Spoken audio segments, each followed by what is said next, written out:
Alright, so in this video, I'll share with you how I go about my drawing process in general and some few tips and tools and materials that I use.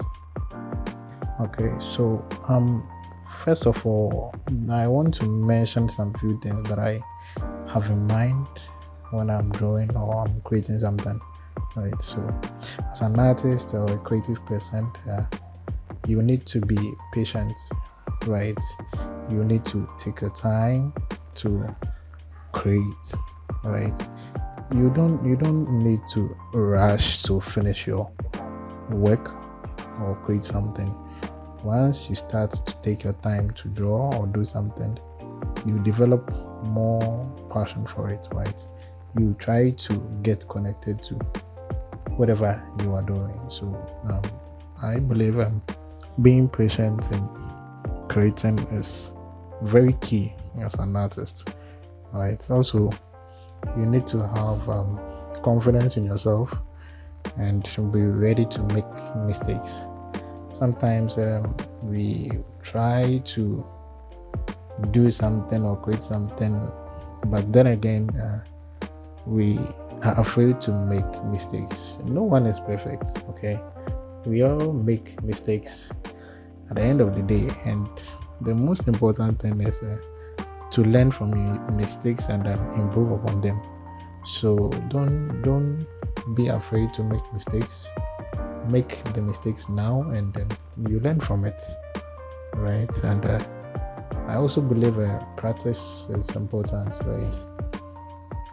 You need to practice more often, and when you start to do that, I think the probability for you to improve is very, very high. So practice is very, very key. Doing 30 minutes drawing a day, it's not bad, it's good, and it enhances and improves upon your skills, right? So let me jump straight into some few tools that I use. I've been doing pencil portraits for a while.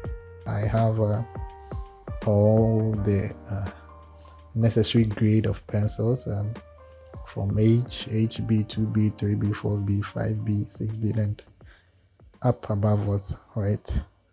So I also make use of some brushes and other makeup brushes as well. And also I use foam, right? Yeah, the makeup artists, they have this type of foam that I use. I use that one as well.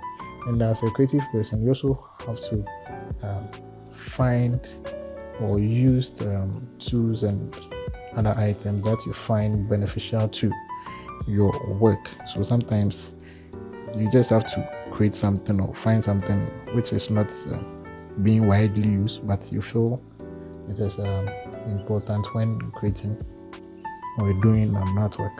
Okay. Basically, I use chroma coat paper. Yeah, I've been using this paper for a long time now, and I know how the paper behaves. Though I haven't spent much time to explore other paper as well, but I find the chroma coat paper to be quite comfortable. At first, it was a bit challenging, but with time, I've been able to adapt, and I know how it works for me. And yeah, that's the paper that I use. So when it comes to my shading process, I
get your mid-tones, your dark tones, and your highlights right. When you are able to differentiate between these three values, then you have a good drawing, right? Sometimes it's not just about having the details, bringing out the pores and the highlight, like, you get it. You have to build a really good form. You have to block your values well. With that alone, you can even get a very good draw without even starting on the details, right?